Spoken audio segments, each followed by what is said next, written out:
বাবার বাড়ির দেশের রান্না সবসময় শ্বশুর বাড়ির উপায়ে রান্না করে, তো ভাবলাম আজকে বাবার বাড়ির সিস্টেমে রান্না করব। হ্যালো এভরিওয়ান, কেমন আছেন সবাই? এখানে আমি একটা ঝিঙ্গে এবং আলু নিয়েছি।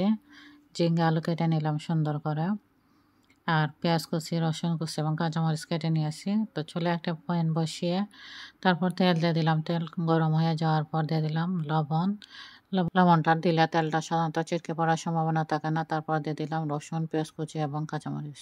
একটু হালকা করে ভেজে নেব। অ্যাকচুয়ালি সবসময় শ্বশুর বাড়ির রান্না করি, তো ভাবলাম আজকে বাবার বাড়িতে এসে রান্না করবো। তো দিয়ে দিলাম একটু রসুন বাটা। রসুন বাটা দিয়ে ভালো করে একটু হালকা করে ভেজে নেব। তারপর দিয়ে দিলাম, এটা হচ্ছে শুটকি বা শীদল বলে আমাদের সিলেটি ভাষায়, এটা হচ্ছে বাঁশপাতা শীদল। তো সেই শীদলকে একটু ভালো করে ধুয়ে পরিষ্কার করে নিয়ে ভেজে নিব।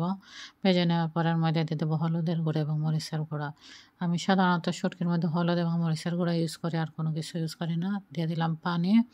পানিটা দিয়ে এখন মশলাটা কষিয়ে নেব সুন্দর করে। তো এদিকে মশলাটা আমি সুন্দর করে কষিয়ে নেব এবং শুটকির কাঁটাটা ফেলে দেব ওপর থেকে ভালো করে বেছে নিয়ে। তারপর মশলাটা সুন্দর করে নেড়ে দিয়ে কষিয়ে নিতে হবে। দেখেন কাঁটাটা বেছে নিলাম। তারপর দিয়ে দিলাম আলু।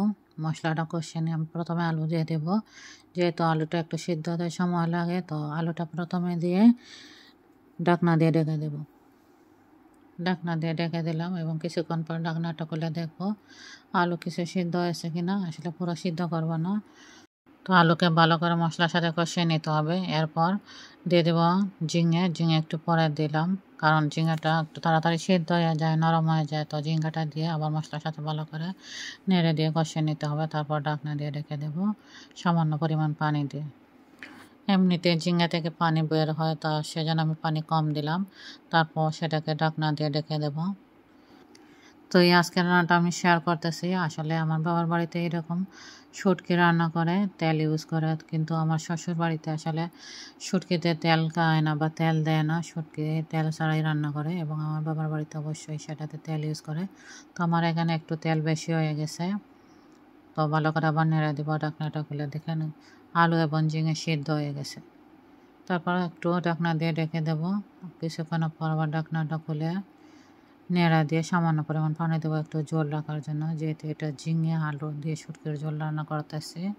বলা যায় শুটকির শিরা, আমাদের সিলেটি ভাষা অনেকে শুটকির শিরা বলে। আসলে এটা শুটকির শিরা না, ঝিঙে আলু দিয়ে শুটকির তরকারি আমাদের সিলেটি ভাষায়।